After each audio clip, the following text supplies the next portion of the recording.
Quando você vai a Apocalipse capítulo 12, lá descreve a expulsão de Satanás do céu. Aliás, lembra que eu falei que ele foi adquirindo apelidos ao longo do tempo? Satanás não é o único apelido dele. Ele tem um outro apelido, diabo. E de onde vem a palavra diabo? Em grego, a preposição dia significa através de. Diálogo, através da palavra. Dialética, através do argumento. Diáspora, semente lançada através dele. Diapasão, som através de. Diarreia, que corre através de. É grego. Está vendo como é que é fácil aprender grego? Então, porque foi meu aluno no seminário, eu sempre falava, vocês têm que usar grego no púlpito. E balos significa lançamento. Tanto é que quando você atira com um revólver, você atira uma bala. Quando você vai fazer um teste da balística, balo lançado através de. Balo lançado, lançado através de. Diabalus, aquele que foi lançado através de. Então ele foi lançado do céu na terra. Jesus falou que ele foi lançado como um raio. Lucas capítulo 10. Mas vamos voltar a Apocalipse 12. Apocalipse fala que houve peleja no céu. Miguel e seus anjos pelejaram contra o dragão. Também pelejaram o dragão e seus anjos, todavia não prevaleceram, nem mais se achou lugar deles no céu. E foi expulso o dragão, a antiga serpente, que se chama Diabo e Satanás. Você já sabe por que ele tem esses dois apelidos. Satanás porque ele é o reclamador, e Diabo porque ele foi lançado através de. Foi lançado para a terra com seus anjos. Mas espera um pouquinho. Olha o que diz o Apocalipse. Foi expulso a antiga serpente que se chama Diabo e Satanás. Raciocina comigo.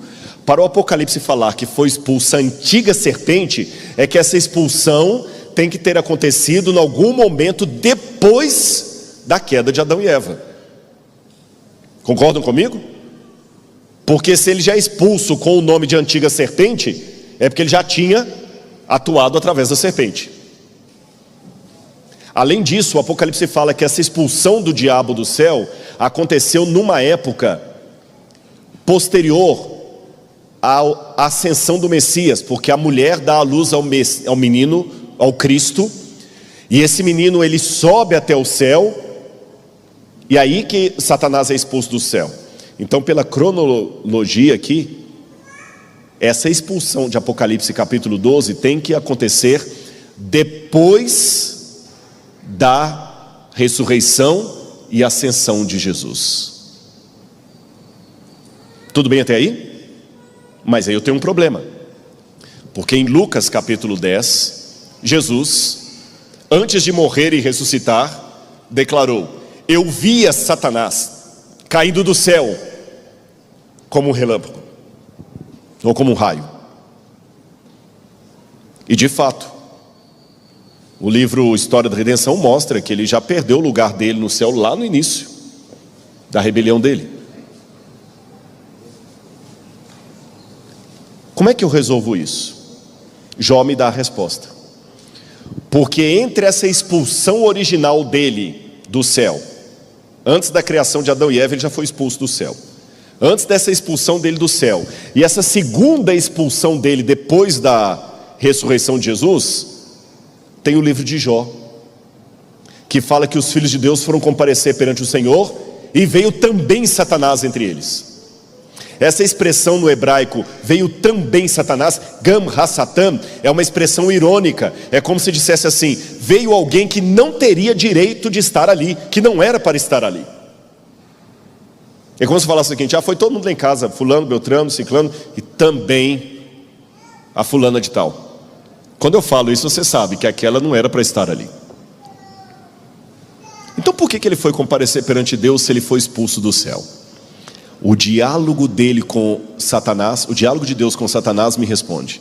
Deus pergunta para ele: de onde vens? Mi aí tavô. que é um trocadilho em Jó, que significa: o que você está fazendo aqui? E olha a resposta irônica de Satanás. Volte a Bíblia comigo, Jó capítulo 1, versículo 7. Então o Senhor perguntou a Satanás: de onde vens? Que eu já expliquei. O que você está fazendo aqui? Satanás respondeu ao Senhor: de rodear a terra e passear por ela. Esse passear pela terra não significa um passeio como uma família que nas férias vão para a Disney com os filhos. Não é passeio no Hop Harry. Não é que o diabo chegou assim: eu estava lá passeando na terra, não tinha o que fazer, passei e vim aqui. Não, a Bíblia tem expressões idiomáticas. Passear por significa em hebraico o ato de um monarca de andar pelo seu reino, confirmando que ninguém se opõe à sua autoridade. Vou dar 2 exemplos bíblicos. Davi passeava pelo seu palácio quando viu Batseba tomando banho. Quando Adão e Eva caem em pecado, o livro do Gênesis diz: passeava Deus pelo jardim do Éden na viração do dia, quando perguntou a Adão: onde estás? Passeava Deus. Então esse passeava não é passeio de férias. O que é que o diabo está falando para Deus quando ele declara: passeei pela terra e rodeei por ela? Esse é o meu reino, ninguém se opõe a mim. E ele tinha uma razão legal.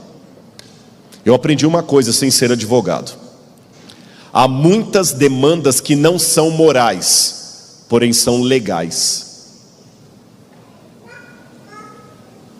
Moral e legal não são sinônimos perfeitos. Eu tenho certeza que muitos juízes que talvez estejam me assistindo, eles deram às vezes veredictos que eles mesmos não concordavam. O sujeito matou o pai e a mãe com requintes de crueldade, foi preso, e no dia dos pais ele tem a saidinha de dia dos pais. Que coisa mais imoral do que essa? Mas é legal. Por mim ele apodrecia na cadeia, mas enquanto juiz eu só posso dar no máximo 20 anos para ele, que ele pode cumprir parte em liberdade ainda.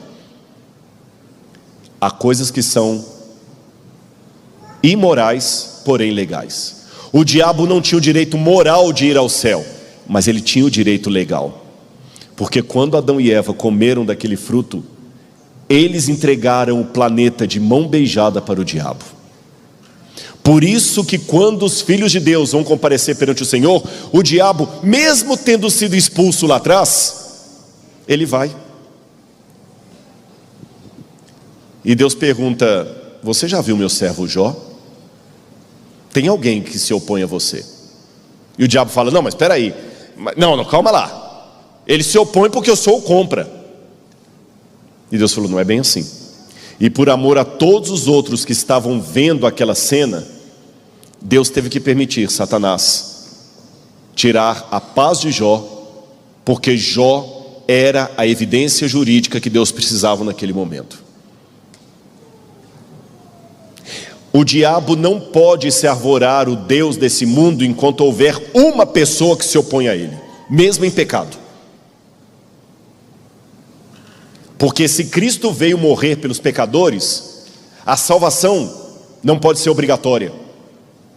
Então, enquanto houver um nesse mundo, apenas um, desejando a salvação, o diabo não pode declarar o seu triunfo. Por isso que durante a história, ele sempre tenta acabar com o remanescente fiel. E quando a porta da graça se fechar, Deus não permitirá martírio de ninguém, porque se os 144 mil morrem, não haverá novas conversões, o mundo inteiro estará nas mãos do diabo. Você já parou para pensar que no seu evangelismo você pode ganhar pessoas e anjos para Deus? Porque o testemunho de Jó fez com que muitos vissem o caráter de Deus. A gente fala de dar estudo bíblico para ser humano, Jó deu estudo bíblico para anjos. E Jó começa a sofrer tudo.